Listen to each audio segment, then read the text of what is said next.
Gerą dieną, bičiuliai. Smagu ir vėl pasimatyti. Ilgai netruksiu. Tai, žodžiu, užteks rodyti tik tais gerus laukus ir gerus bandymus. Turiu parodyti ir blogų, kurie nepavyka. Tai ką, šiandien važiuojam pasižiūrėti masininių rapsų. Čia kur atlikinėjom bandymus su nepriklausomų tyrimų laboratorijai Prancūzijai. Ir pasijom rapsą.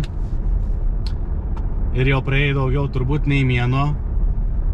Ir nuvažiuosim į laukus ir pasižiūrėsit, kas ten gavosi. Tai va, situacija yra nekokia. Tai judam iki laukų ir laukuose aptarsim situaciją. Nu ką, atvariau iki laukų. Nu ir situacija ir iš tikrųjų graudi. Net žiauru iš tikrųjų. Tai va, tai pažiūrėkit, kaip atrodo. Čia viens kits rapselis sudygęs. Situacija ir tokia, kad mes tą dieną pasėjom. Ir tą pačią dieną per 25 minutės gavau 55 mm vandens. Tai va, situacija ir tokia. Ir tas rapsas visiškai toks užplakts. Jis nenori čia augti ir visa kita. Čia sėjom visiškai į nulį, tiesiogiai. Prieš tai buvo geras savaitė, gal daugiau buvo nuglifosuota. Ir pasėjom į nulį ir skau, tą dieną gavom labai daug vandens. Pakartotinai vandens gavau realiai po 2 savaičių, tai buvo 35 mm vandens. Tai tas rapsas čia labai vargsta ir čia nenori augti. Bet niek nepadarysi, ką nepadarysi dėl bandymų. Šiais metais jau taip gausis, kad galėsiu ramia širdim atlikinėti ir aukoti šitos rapsus dėl bandymų. Nes čia ir pasėta ūkinė sėkla, buvęs CL-as. Ir čia atliksiu bandymus dabar dar tokius su Clearfield chemija.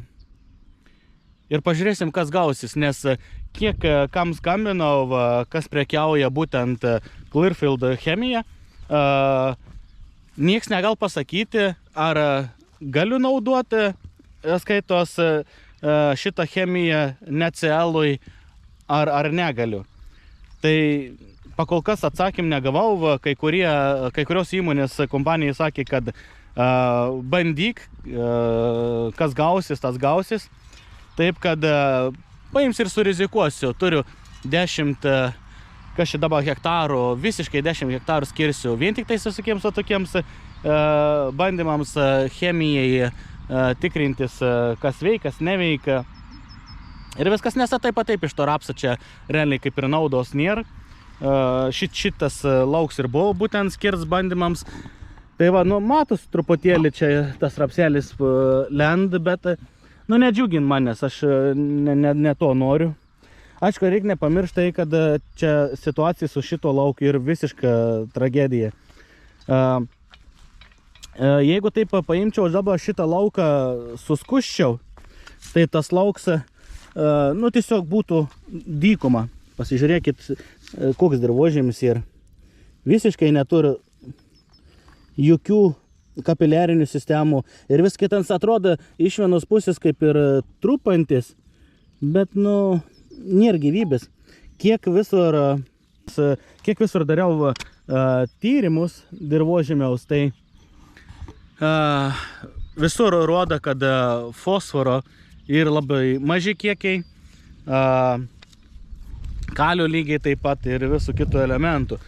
Tai šiais metais su rapsais nebedarysiu dirvožemio tyrimų, pradėsiu daryti iš naujo tyrimus tik tais rudenį, nes vienus tyrimus esu padaręs pavasarį. Ir turiu rezultatus, iš tikrųjų, tie rezultatai nedžiugin šitų laukų, nesakau, čia labai prasti dirvožemiai. Bonitets yra labai žems, kai kur 28, 30.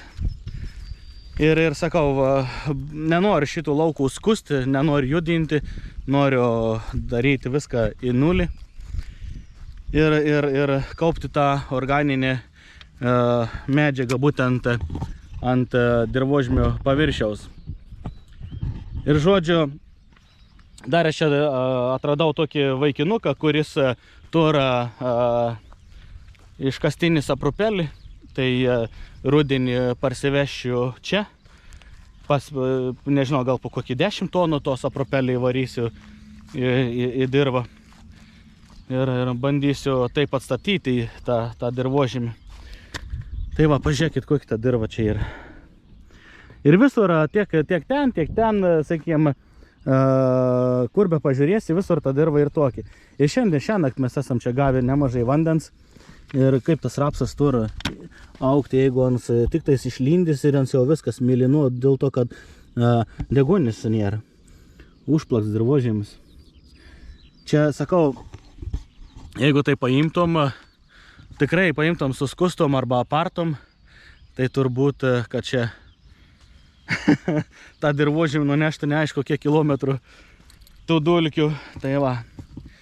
Čia biški yra ant kalno geresnė dirva. Bet čia iš karto ir matos, kad ir augalų yra. Va. Yra augaliukų. Bet ir čia, sakykime taip, na aišku, čia kaip ir dar užskaityčiau, kad čia sudyga, bet vis tik netenkina. Tas vaizdas, ką aš čia turiu.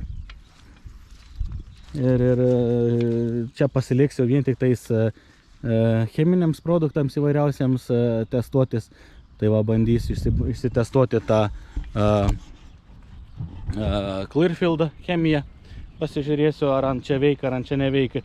Nes tipo, sakykime, sieklų pardavėjai visi sakė, jeigu būtent rapsas neturi tam tikro geno ir, nu, žūs paprasčiausiai tas tavo rapsas.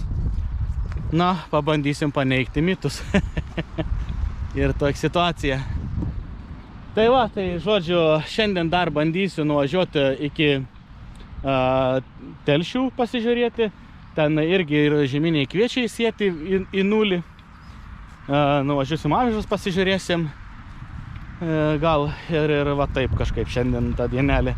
Ir praleisim kartu. Tai va, tai truputėlį informacijos iš šito lauko bus, aišku, dar vėliau įkelsiu, pasižiūrėsiu, kas čia gausis su tais bandymais čia man.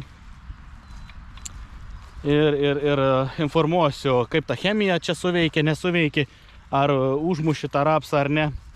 Nes jeigu taip logiškai galvojant, galėtumėm panaudoti Clearfield tą vadinamą švaraus lauko technologiją vasariniuose rapsuose, ūkiniai sieklai, nu, juodoj vadinamoj, nepirktiniai.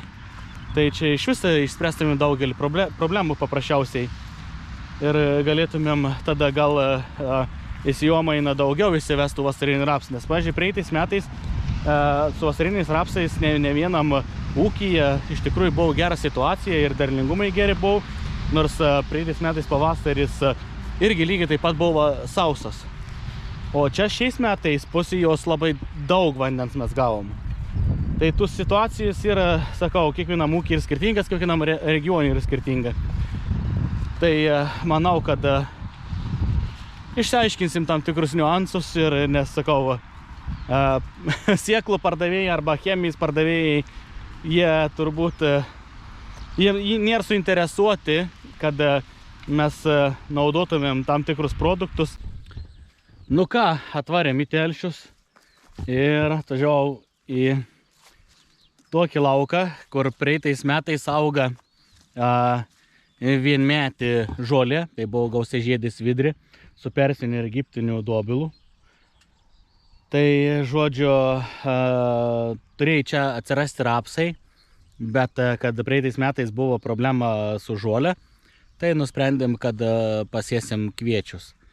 Iš tikrųjų vėlyvą sėja, čia yra ir ganėtinai sunkiai sekės iš rudens krūmytis. Pavasarį tam tikrų tokių iššūkių buvo, su jie čia netolygiai augo. Tai galim pasižiūrėti, kaip atrodo. Čia ir veislė Tana.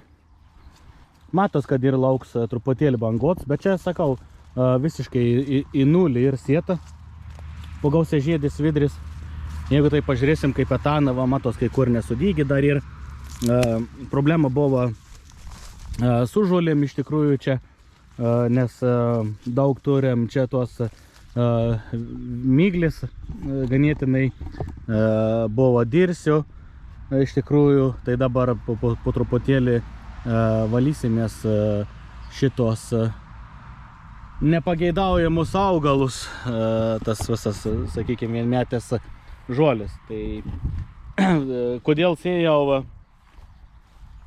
gausiažiedė svidrė, nes gausiažiedė svidrė išskiria tam tikras rūgštis, kurios stabdo paprastojo varpučio augimą. Tai va, tai dabar sekantis bus augalas, kurio aš nenoriu, tai yra myglis. Myglis irgi imsim su kitais augalais, stumsim lauk. Ir viskas. Tai šiais metais dar pakol kas planą neturiu, kas čia bus. Iš tikrųjų pasižiūrėsim pagal faktą, nuspręsim, ką čia sėsim dar. Tai žodžiu ir toks situacijai. Azotą čia mes nedaug esam pasidavę, čia iš tikrųjų pagrindė buvo skystas naudotas, skystas kasas. Magnis siera ir azots naudots su auksinais citukininais, gibelerinais, gibelerinų rūgštėm buvo. Tai va čia tokį miksiuką pasidaręs. Šiaip iš tikrųjų vaiz, nu negali sakyti, čia nors pačiam pakraštį esam, bet nu negali sakyti, kad čia yra ansprasts. Jo, žinant mūsų Žemaitijos kalnus čia. Tai va, tai žodžiu, tiek trumpai iš šito. Nu, atvariau iki kukurūzų pasižiūrėti, tai kukurūzai atrodo va taip. Šiaip, iš tikrųjų, jeigu kas auginat kukurūzus irgi atkreipė dėmesį, kad šiais metais ypač stresavo kukurūzai. Pasižiūrėkite, lygiai tas pats kaip ir praeitais metais po 3 auga. Tai negerai, patyrė vadina stresą. Ir dar ką atkreipiu dėmesį, šiais metais masiškai yra rietmenis. Labai daug kur rietmenis iš tikrųjų. Ir ypač ten, kur kukurūzus ūkininkai auginat. Tai va, tai dabar atiduosiu šitiems kukurūzams salietras. Dar atiduosiu ir dabar padarysiu dar mitybą per lapus, nes dabar centrinis laps vystos sveikas, gražus, taip kad galėsiu planuotis mitybinį purškimą. Tai čia bus dabar plans atiduoti, iškart duosiu amidinį azotą skystą, duosiu magnis, sierą, cinką, truputėlį variaus ir manganą. Ir truputėlį organinių trąšų įdėsiu, kad kuo greičiau atsigautų ir startuotų. Anksčiau nedariau mitybinį vien dėl to, kad leidau tiem kukurūzams savaime truputėlį atsigauti, nes sakau, kukurūzas neperneš aukštų ir žemų temperatūrų, kai labai svyruoja temperatūras. Tai va, tai žodžiu, bandysim pasimaitinti, tai galėsim pažiūrėti, koks rezultatas čia gausis. Tai va, dar varom pažiūrėsim iki vienmetės svidrės čia pat ir tada nuvarysim iki avižų pažiūrėti. Nu va, čia dar biškai parodysiu jums, turim vasarinius kviečius čia pasisėję. Tai šiaip iš tikrųjų neprastai atrodo. Antai svarpas jau lend lauk. Vasarinių kviečių. Šiaip vaizdas iš tikrųjų geras. Dar vienas bus mitybinis čia padaryts. Ir viskas, ir daugiau niek nedarysim. Čia dar nepurkšti ir neinu lygų. Nieko nesudaręs, tai vienas mitybinis padaryts buvo. Ir viskas. Tai va, tai varom iki vienmetės svidrės pažiūrėti. Nu va, atvažiavom iki gausiažiedis svidrės pasižiūrėti, kaip atrodo. Tai šiaip iš tikrųjų vaizdelis neblogs, sakyčiau. Tuoj lipsim kur nors pasivaikščioti, pažiūrėti.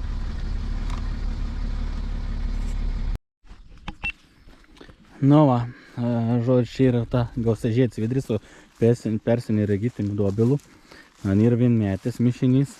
Yra greitai augantis, didelės masės išeigą turintis. Tai va dabar dar palauksim kokį gerą savaitėlį, gal pusantros kokios savaitės ir paimsim, nupjausim su visom žolėm, su visku, kad paskatinti jos augimą. Tai va, turim gausiažiedį svidrę, turim dubiliukus, 2 rūšių. Tai va, atkreipkite dėmesį, vienokie ir kitokie dubiliukai.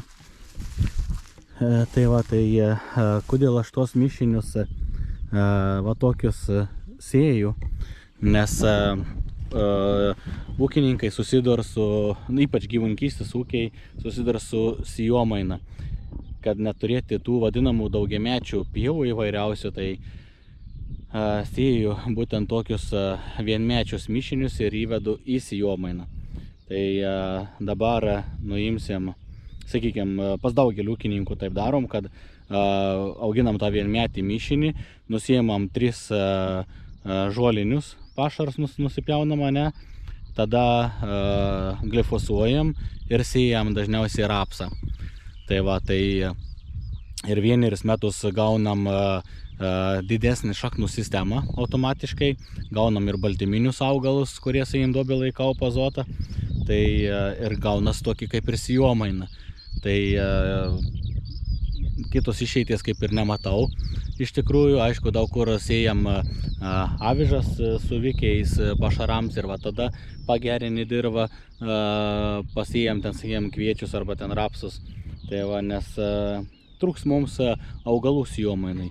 Tai vienas čia iš variantų, kaip galim, sakykime, pasididinti sėjomainą arba sėjomaininį plotą, sakykime, va taip.